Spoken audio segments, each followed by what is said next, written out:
Hello मेरे प्यारे दोस्तों, कैसे हो आप सभी। आई हो बहुत अच्छे होंगे और बहुत ही शानदार ढंग से अपनी पढ़ाई कर रहे होंगे। बोर्ड एग्ज़ाम बहुत ही नज़दीक आ चुका है। सबके दिल की धड़कनें तेज हो चुकी हैं। सभी सोच रहे हैं कि हम ये पढ़ लें, वो पढ़ लें, यहाँ पढ़ लें, वहाँ पढ़। एकदम भागा दौड़ी नहीं करना है, ठीक है। कुछ कंटेंट फिक्स करो, पीवाईक्यूज लगाओ। पीवाईक्यू जितने हैं यदि आप कर लेते हो तो आप, हम कह रहे हैं ना कि 500 में तुम 450 के नीचे नहीं रहोगे। पीवाईक्यूज क्लियर कर लोगे तो गारंटीड, हम गारंटी उसकी लेते हैं। कोई भी दिक्कत हो तो हमें कॉल करिए, ठीक है।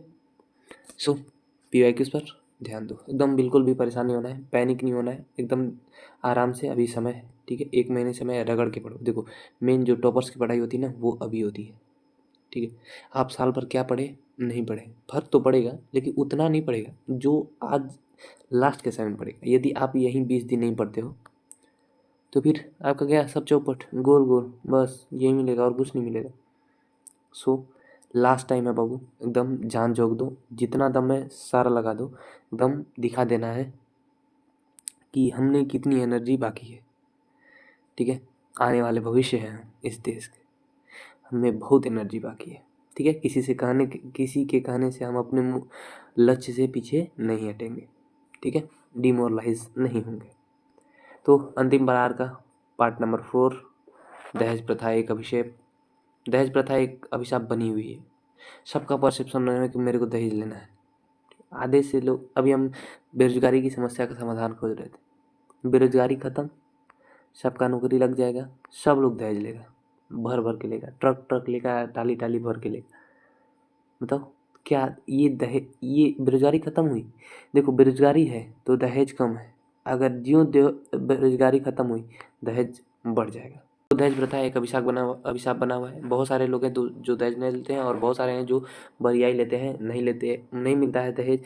अगर किसी तरह से शादी भी हो जाती है तो जो लड़की आती है उनके घर, उनको प्रताड़ित करते हैं पैसे के लिए। उनको डराया जाता है, पीटा जाता है, मारा जाता है।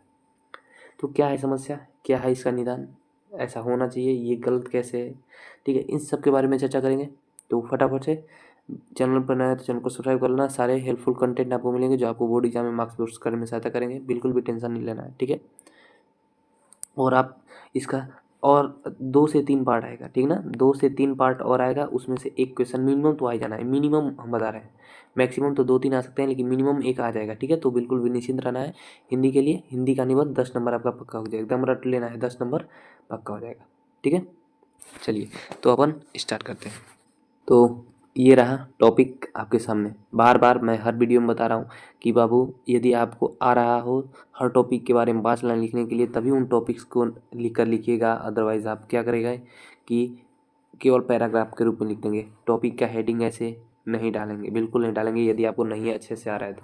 लेकिन अच्छे से आएगा तो बिल्कुल भी डाल सकते हैं, बिल्कुल निसंकोच, ठीक है। चलिए, दहेज प्रथा परंपरा और रूढ़ी कैसे है कि आखिर परंपरा क्यों लोग समझ रहे हैं कि दहेज चाहिए ही चाहिए। भारतीय समाज की विद्रूपता, बढ़ती मांगे और वधु पर अत्याचार। मतलब जो लड़की आती है उस पर अत्याचार क्यों होता है।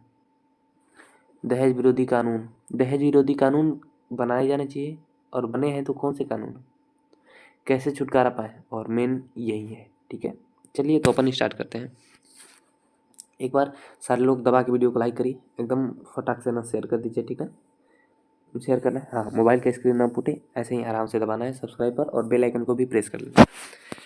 परंपरा और रूढ़ी। दहेज का अर्थ है सौगात। इस भेंट या सौगात की परंपरा भारतीय रीति में बहुत पुरानी है। प्राचीन आर्य ग्रंथों के अनुसार विवाह के समय कन्या के माता पिता अपनी सामर्थ्य शक्ति के अनुरूप कन्या के प्रति वात्सल्य के प्रतीक के रूप में कुछ उपहार भेंट कर दिया करते थे।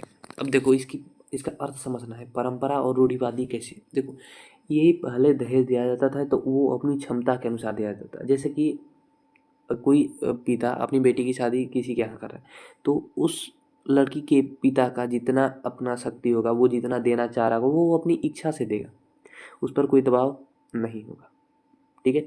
और आज के समाज में जस्ट उसका उल्टा हो गया है, ठीक है। यानी दहेज प्रथा थी, पर आज के समान विवाह पूर्व कोई शर्त नहीं थी। आज तो ब्याह के पूरे, हाँ, के 50 लाख रुपया चाहिए तभी ब्याह हुई, नहीं तो ना हुई। अगर गवर्नमेंट जॉब वाला लड़का लेना है तो कम से कम 10 से 15 लाख रुपया तो मतलब नॉर्मली रख लो।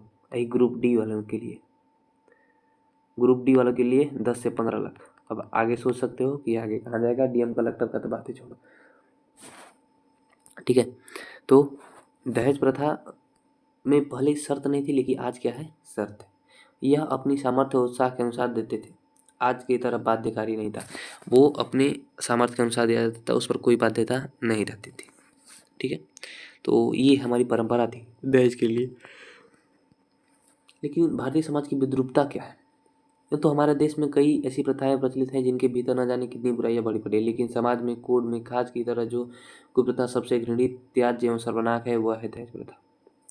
ठीक है, जो सबसे बड़ी समस्या है ना, वो हमारे समाज के लिए वो है दहेज प्रथा। बहुत सारी चीज़ें हैं जिनमें बुराइयां हैं, अच्छाइयाँ हैं, सबको लेकर चले, लेकिन दहेज प्रथा बहुत खराब है। उसके लिए स्त्रियों को प्रताड़ित किया जाता है और उसमें ये ही सबसे बड़ी समस्या है। और भी समस्या है कि कोई लड़की का बाप है, अगर उसके पास पैसे नहीं होंगे तो उसकी लड़की की शादी नहीं होगी, क्योंकि हर बाप तो अपने बेटी के लिए अच्छा ओवर खोजना चाहता है, तो ऐसे नहीं होता। ठीक है, तो ये हमारे समाज की बहुत खराब मतलब कुरीति है ये। इस कलंकित कुप्रथा ने हमारे पारिवारिक, सामाजिक और सांस्कृतिक जीवन में सड़ास की ऐसी विषैली स्थिति उत्पन्न कर दी कि हमारा संपूर्ण जीवन इससे विषाक्त हो गया। इससे हमारे लोक जीवन की सारी मर्यादाएं खंडित हो गई। हम निर्लज्ज हो गए हैं। हमारे सामने सामाजिक जीवन के प्रारंभिक आदर्श के सामने प्रश्न चिन्ह लग गया है। हमारे जो आदर्श थे, हमारे जो परंपराएं थी, उसके सामने एक क्वेश्चन मार्क लग गया कि क्या हम ऐसे ही थे, हमारी परंपरा यही थी। ठीक है, आप लोग आने वाले भविष्य हो, ऐसा नहीं होना चाहिए। वो अब 25 साल बड़ा करके लड़की को आपको दे रहा है, वो काफ़ी नहीं है कि आपको दहेज चाहिए? पैसे ज़रूरी है? मतलब दो लोगों के रिश्ते से बड़ा पैसा है? तो बहुत इस समाज में बहुत सारी कुरीतियाँ हैं, तो बाबू बच के रहना है। ठीक है, अपनी मेंटालिटी को सही रखना है। यही कारण है कि बहुविधि राजनैतिक, धार्मिक, आर्थिक और राष्ट्रीय समस्याओं, बढ़ती मांगे और नौवधि पर अत्याचार आज दहेज प्रथा के भयंकर कुपरिणाम की भांति यह भी एक गंभीर समस्या बन गई है, दहेज प्रथा। ठीक है, चातुर्दिक तांडव कर रहे हैं। इस कुप्रथा ने आज हमारे पारिवारिक और सामाजिक जीवन में ललनाओं की, बालाओं की, बहन और बेटियों की स्थिति बहुत ही दुर्बल सोचनीय बना दी है। दहेज प्रथा ने इतनी खराब स्थिति कर दी है महिलाओं की। ठीक है, इस दहेज प्रथा ने कारण न जाने कितनी भारतीय नववधु को अपनी क्रूर हाथों से गला घोंट दिया जाता है, उनका मर्डर तक कर दिया जाता है, आग लगा दिया जाता है, फांसी पर लटका दिया जाता है। सोचो, उनकी क्या गलती है? दहेज के प्रभाव में लड़की अयोग्य वर्ग को सौंप दी जाती है। अब जिस बाप के पास पैसा नहीं रहेगा तो वो किसी भी लड़के से केवल शादी करना चाहेगा, क्योंकि लड़कियां इज्जत होती हैं और ये हमारी परंपरा है कि शादी करना अनिवार्य होता है। शादी नहीं होता है तो भी ताना सहना पड़ता है। ठीक है, तो बाबू ये सारी बहुत ज़रूरी चीज़, आप आने वाले भविष्य आप इसको ध्यान रखिएगा। ठीक है, चलिए, समाज समाज युवाओं से ही बनता है और युवा सही रहेंगे तो समाज भी अच्छा बनता जाएगा। द्वंद्व और संघर्षों के बाद तलाक की नौबत आ जाती है। दहेज की बढ़ती मांगों के कारण माता पिता ऋण के बोझ से दब जाते हैं। इस तरह दहेज मानव जाति के लिए एक अभिशाप है। ठीक है, आई थिंक आपको बात क्लियर हो गई होगी। ये सारी समझने वाली चीज़ें हैं ना, आपको अंडरस्टैंडिंग डेवलप करनी है आपके अंदर, तो बार बार आप सुनोगे तो आपको समझ में आएगी बातें। ठीक है, दहेज विरोधी कानून। दहेज प्रथा के उन्मूलन के लिए, इसको ख़त्म करने के लिए 1961 ईस्वी में दहेज निरोधक अधिनियम बनाया गया, परंतु जनता के पूर्ण सहयोग के अभाव से यह कानून के पन्नों तक सीमित रहा। क्योंकि जनता ने सहयोग नहीं किया, सबकी मेंटालिटी हमको वही बनी हुई है कि हमको 20 लाख रुपया दहेज चाहिए, तो कहाँ से खत्म होगा? ठीक है, तो इसके उन्मूलन के लिए समाज में जागृति परम आवश्यक है। तो समाज के लोग जब तक जागृत नहीं होंगे तब तक नहीं होगा, और समाज के लोगों में युवक अगर राजी हो गए तब तो काम खत्म, ये दहेज प्रथा खत्म हो जाएगी। इसके लिए शिक्षित और सभ्य समाज को आगे आना चाहिए, इसीलिए शिक्षा बहुत जरूरी है। और शिक्षित होने से अब देखो, यहाँ पर दहेज प्रथा के लिए व्यवहारिक ज्ञान बहुत जरूरी है। कैसा ज्ञान? व्यवहारिक ज्ञान। व्यवहारिक ज्ञान नहीं है तो आप इस समाज के लिए एक क्या है, मतलब दोष है इस समाज में। इस समाज को आपसे कोई फायदा नहीं होने वाला है। इस समाज में आप अच्छी चीज़ें नहीं दे सकते हैं यदि आपके पास व्यवहारिक ज्ञान नहीं है तो। ठीक है, आगे बढ़ते हैं। तो इसे कैसे छुटकारा पाएं दहेज प्रथा से? तो दहेज प्रथा की कालिमा छाया दिन व दिन बढ़ती होती जा रही है, गहरी होती जा रही है। परिणाम स्वरूप घर की लक्ष्मी तिरस्कार की वस्तु समझने जाने लगी है।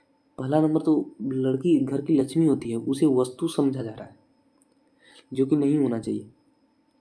वो ये जो संसार है पूरा, उसमें आधे हिस्सेदारी रखती है स्त्री और आधा पुरुष। यदि आपने एक चैप्टर पढ़ा हो, अर्धनारीश्वर चैप्टर है एक, क्या है? अर्धनारीश्वर। उसमें बताया गया है कि ये पूरा प्रकृति जो है वो दोनों से मिलकर बनी है, पुरुष और स्त्री दोनों एक दूसरे से अलग नहीं है। तो क्यों फिर ऐसा भेदभाव? इसलिए आवश्यक बात यह है कि समाज में बेटा बेटी के अंतर को मिटाना होगा। समाज में बेटी को शिक्षित कर उसे आगे बढ़ाने का हर संभव प्रयास किया जाना चाहिए। दहेज प्रथा के कुचक्र से बचने के लिए समाज और सरकार को साथ चलना होगा। इस दहेज प्रथा को खत्म करना होगा तो समाज और सरकार दोनों के साथ चलना होगा, नियम को एकदम सख्ती के साथ लागू करना होगा। और जो बेटी वाले हैं उनको भी सख्ती से पेश आना होगा कि आप दहेज कैसे मांग सकते हैं। वर्तमान सरकार द्वारा बिहार में दहेज प्रथा के उन्मूलन के लिए प्रभावी और सख्त प्रावधान किए गए। समाज में जागृति लाने हेतु प्रथा के विरोध में 21 जनवरी 2018 को मानव श्रृंखला का निर्माण किया गया था। इसी दहेज के लिए 21 जनवरी 2018 को क्या मानव श्रृंखला का निर्माण किया गया था 2018 को। यदि सरकार के इस भावना का आत्मसात करे तो निश्चित रूप से समाज को इससे कलंकित प्रकार से मुक्त किया जाता है। तो यही है, अंत यही है कि सरकार और समाज, स से सरकार और स से समाज, इन दोनों को क्या होना होगा? जागृत होना होगा इसके विरुद्ध में। किसके विरुद्ध में? तो दहेज प्रथा के विरुद्ध। तो यही था आपका दहेज प्रथा। 5 टॉपिक के बारे में मैंने लिखा। यदि आपको ना आ रहा हो टॉपिक वाइज तो आप पैराग्राफ में लिख सकते हो, कोई दिक्कत नहीं है। अरे जो इस तरह लिखेगा, जो इस तरह लिखा उसको 8 मिलेगा तो आपको 7 मिलेगा, नहीं तो 6 मिलेगा, क्या दिक्कत है? 1 या 2 नंबर लेकिन मिलना चाहिए, छोड़ के नहीं आना है, सारा आंसर करना है, एक भी आंसर छोड़ना नहीं है, ठीक है। और ये रहा नेक्स्ट जो हम लोग अगली क्लास में करेंगे, ईद, ठीक ना।